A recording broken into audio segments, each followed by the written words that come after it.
पुण्यातील भिडे पूल 21 एप्रिल पासून वाहतुकीसाठी पुढील 1.5 महिने बंद राहणार आहे। पुणे मेट्रोच्या डेक्कन जिमखाना या मेट्रो स्टेशनच्या बाजूला असलेल्या पादचारी पुलाचं काम सुरू असल्यामुळे या ठिकाणी वाहतूक पुढील 1.5 महिने पूर्णपणे बंद ठेवण्याचा निर्णय घेण्यात आला आहे।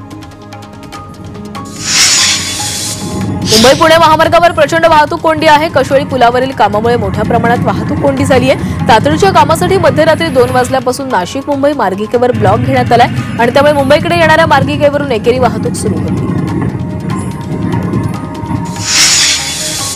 मुंबई पुणे महामार्गावर इलेक्ट्रिक वाहनांना टोलमधून सूट देण्यात येणार आहे। वाढत्या प्रदूषणाच्या पार्श्वभूमीवर 1 मे 2025 पासून ही योजना लागू होण्याची शक्यता आहे आणि यासाठी आवश्यक चार्जिंग सुविधा उभारण्यावरही भर दिला जातोय। मुंबईतील राखीव जागेवरील अनधिकृत कम्युनिटी हॉल पाडण्याचे आदेश देण्यात आलेले आहेत। अनधिकृत बांधकामामुळे कायद्याचं पालन करणाऱ्यांना अडचणीचा सामना करावा लागतोय असं उच्च न्यायालयानं म्हटलेलं आहे। त्यामुळे बेकायदेशीर बांधकामावर कारवाई करण्याचे आदेश देण्यात आले। डोंबिवलीकरांना वाहतूक कोंडीचा दिलासा मिळालेला आहे। पलावा काटई उड्डाणपूल 31 मेला खुला होणार असल्याची माहिती आमदार राजेश मोरे यांनी दिली आहे। उड्डाणपुलाच्या कामाला वेग आल्याचंही आमदार मोरे यांनी सांगितलं। पश्चिम रेल्वेच्या चर्चगेट ते मरीन लाईन्स दरम्यान रात्रकालीन ब्लॉक घेण्यात येणार आहे। वानखेडे पादचारी पुलाच्या दक्षिण दिशेचा गर्डर उभारणीसाठी हा ब्लॉक घेतला जाईल। आज रात्री 1 वाजल्यापासून ते उद्या पहाटे 4 वाजेपर्यंत हा ब्लॉक घेतला जाईल। या ब्लॉक दरम्यान बोरिवली चर्चगेट आणि चर्चगेट बोरिवली लोकल रद्द असणार आहे। मध्य रेल्वेच्या दिवा आणि मुंब्रा स्थानकादरम्यान उद्या ब्लॉक घेण्यात येणार आहे। रेल्वे सेक्शन कन्व्हर्जनसाठी हा ब्लॉक घेतला जाईल। उद्या रात्री 1 वाजल्यापासून ते सोमवारी पहाटे 5 वाजेपर्यंत हा जलद मार्गावर हा ब्लॉक असणार आहे। तर दुसरा ब्लॉक मंगळवारी रात्री 1 ते बुधवारी पहाटे 5 वाजेपर्यंत घेतला जाईल। उत्तरेकडून उष्ण वारे येत असल्यामुळे राज्यात तापमानाचा पारा वाढलाय। मध्य महाराष्ट्रात सोलापूरसह विदर्भात अकोला, अमरावती, यवतमाळमध्ये तापमानानं 40शी ओलांडलेली आहे। तर मराठवाड्यात औरंगाबाद आणि संभाजीनगर आणि परभणीमध्येही तापमानानं 40शी ओलांडलेली आहे।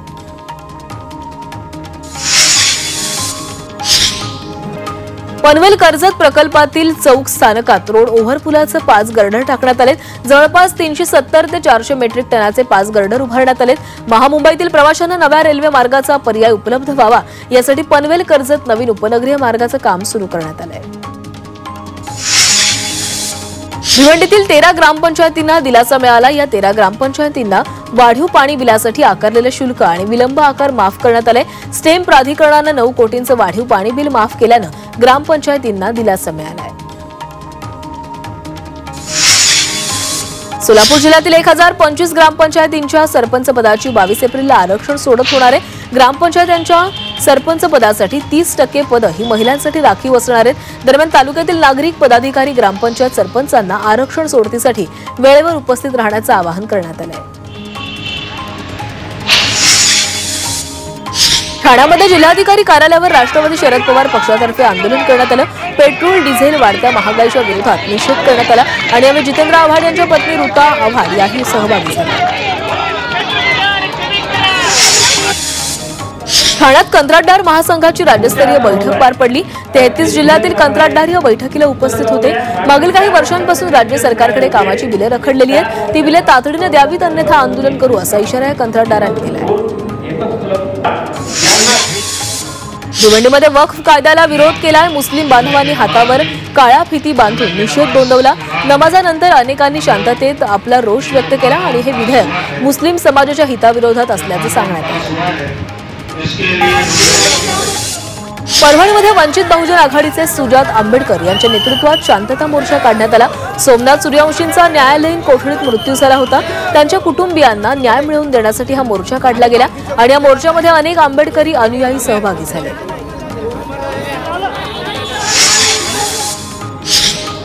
संपूर्ण राज्यभरात शेतकऱ्यांनी मार्च महिन्यामध्ये 1.25 लाख क्विंटल तुरीची नाफेडला विक्री केली। या विक्री केलेल्या तुरीचे तत्काळ चुकारे मिळणे अपेक्षित होतं। प्रत्यक्षात एप्रिल उजाडल्यानंतरही अनेक शेतकऱ्यांच्या खात्यात पैसेच गेले नाहीत आणि त्यामुळे शेतकरी संभ्रमात आहेत।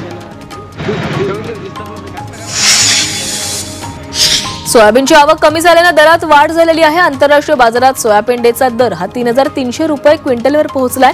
अमरावती बाजार समितीमध्ये सोयाबीनच्या 3,000 पोत्यांची आवक झाली आणि यावेळी पहिल्यांदा सोयाबीनला 4,300 रुपये भाव मिळाला आहे।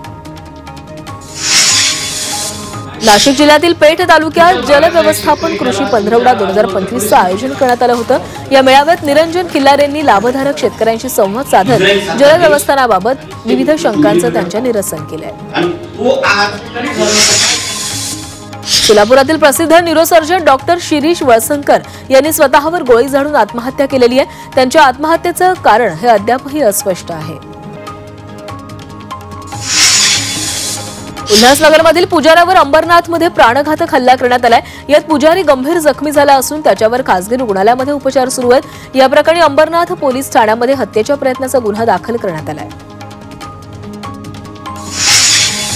सांगली पोलिसांनी सराफा लुटमार प्रकरणी जप्त केलेल्या 2.5 कोटींच्या रकमेचा अखेर उलगडा झालेला आहे। ज्या सराफाला लुटण्यात आलं होतं त्याच सराफाची ही रक्कम असल्याची माहिती आहे आणि या प्रकरणी 7 जणांना अटक करण्यात आली आहे। लासलगावच्या समर्थनगर परिसरात घरफोडीची घटना घडली आहे। चोरट्यांनी कपाटातील 3,82,000 रुपयांच्या सोन्याच्या दागिन्यांवर डल्ला मारला आणि या प्रकरणी लासलगाव पोलिसांमध्ये गुन्हा दाखल करण्यात आला असून पुढील तपास सुरू आहे। मुंबईच्या जोगेश्वरीतून बांगलादेशी महिलेला ताब्यात घेण्यात आले। तिच्या चौकशीमध्ये ती भारतीय नागरिकत्वाबाबत कोणतेही कागदपत्र सादर करू शकली नाही असं पोलिसांनी सांगितलंय। ती गेल्या 15 ते 20 वर्षांपासून भारतात राहत असल्याची कबुली तिने दिली आहे। कर्जतमध्ये 5 वर्षांच्या 2 मुलींवर शाळेच्या बस क्लिनरनं वारंवार लैंगिक अत्याचार केलाय आणि या प्रकरणी आरोपीला पोलिसांनी अटक केली असून या घटनेचा सखोल तपास सुरू आहे अशी माहिती पोलिसांकडून देण्यात आली आहे। जालन्यातील शासकीय कंत्राटदार देवीदान इन्फ्रा प्रायव्हेट लिमिटेड यांच्या कार्यालयावर जीएसटी विभागाने धाड टाकली। जीएसटी विभागाच्या अधिकाऱ्यांकडून या कार्यालयातील कागदपत्रांची तपासणी करण्यात येते। यावेळी अधिकाऱ्यांच्या हाती महत्त्वाची कागदपत्र लागल्याची माहिती समोर आली। नाशिकमध्ये चालत्या कारनं अचानक पेट घेतला। या आगीमध्ये संपूर्ण कार जळून खाक झालेली आहे। नाशिकच्या द्वारका परिसरातील उड्डाणपुलावर ही दुर्घटना घडली। सुदैवाने यात कोणतीही जीवितहानी झाली नाही।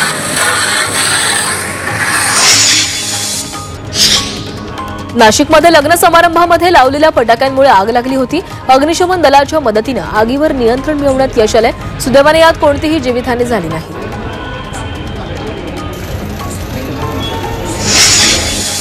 दिल्लीतील मुस्तफाबादमध्ये 4 मजली इमारत कोसळलेली आहे आणि या ढिगाऱ्याखाली अनेक लोक अडकल्याची भीती आहे, तर 8 जणांना सुखरूप बाहेर काढण्यात यश आले। भिवंडी शहराला पाणी पुरवठा करणारी स्टेम कंपनीची मुख्य जलवाहिनी अचानक तुटली आहे आणि भिवंडी शहराचा पाणी पुरवठा खंडित झालाय। त्यामुळे भिवंडी शहरात आजही पाणी पुरवठा बंद राहणार असल्याची माहिती महापालिकेने दिली आहे। पाईपलाईन दुरुस्त झाल्यावर भिवंडी शहराला कमी दाबाने पाणी पुरवठा केला जाईल। जळगाव शहराला आज पाणी पुरवठा होणार नाहीये। पंपिंग स्टेशनला वीज पुरवठा करणाऱ्या केंद्राचं काम हाती घेण्यात आलं अशी माहिती जळगाव महापालिका पाणी पुरवठा विभागाने दिली आहे। शहराचा पाणी पुरवठा 1 दिवस पुढे ढकलण्यात आलाय। जालना जिल्ह्यात भीषण पाणी टंचाई निर्माण झालेली आहे। त्यामुळे टँकरनं पाणी पुरवठा करण्याची मागणी केली जाते। जिल्ह्यातील 158 गावांमधील पाणी उपशावर बंदी घालण्यात आली आहे। राज्यात उन्हाचा झळा वाढत असतानाच पाण्याची टंचाईही जाणवू लागलेली आहे। बारामतीच्या तरडोलीचा तलाव हा कोरडा ठाक पडलाय। या तलावात हेंबरही पाणी उरलं नाहीये। वर्षभरात तरडोलीच्या तलावाच्या पाण्यामुळे 500 ते 600 हेक्टर क्षेत्र हे ओलिताखाली येतं। मात्र सध्या तलावच कोरडा पडल्यानं आसपासच्या विहिरीही आटलेल्या आहेत। पंतप्रधान नरेंद्र मोदी यांनी जगातील सर्वात श्रीमंत व्यक्ती एलॉन मस्क यांच्याशी चर्चा केली आहे। यावेळी तंत्रज्ञानातील सहकार्याच्या व्यापक शक्यतांसह विविध विषयांवर त्यांच्यात चर्चा झाली आणि त्यांच्या मस्क यांच्याशी चर्चा झाल्यानंतर मोदी यांनी एक्स वरून या संदर्भात माहिती दिली। डोनाल्ड ट्रम्प यांच्या प्रशासनाने राबवलेल्या स्थलांतर कायद्याच्या कठोर निर्णयाचा सर्वाधिक फटका हा भारतीय विद्यार्थ्यांना बसतोय। अमेरिकेत शिकत असलेल्या हजारो परदेशी विद्यार्थ्यांचा व्हिसा हा रद्द करण्यात आलाय आणि यात निम्मे विद्यार्थी हे भारतीय असल्याची माहिती मिळते।